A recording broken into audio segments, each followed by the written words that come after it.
mel duyên lên turan tắc nghe ngài lời ca phang thấy nó giang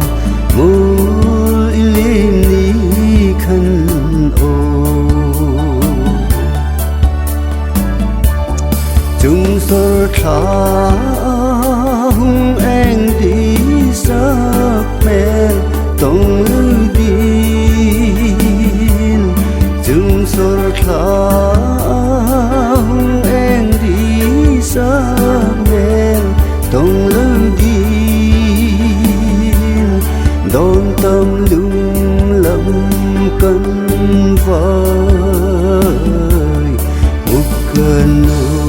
đi sắc mel duyên lệ tu đăng tất nghe ngài lời ca vang thì nô cha mul ilim ni khăn ô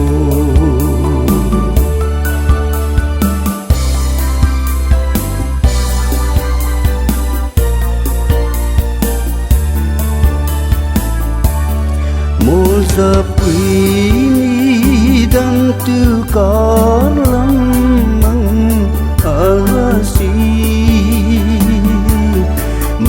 sa quy ni đăng tu cả lắm măng a si darang tông ca nô nghe bukan đi sắc mel duyên nghe tu anh tất nghe ngài lời ca vang thấy non già mul ilim ni khăn ô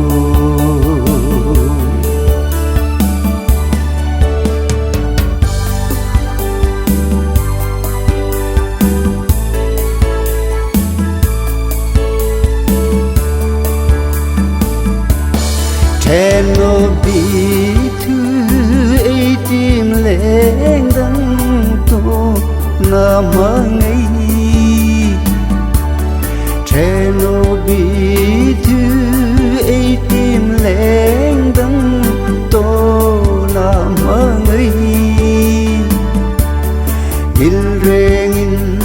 kan dung no bukan di sắc mel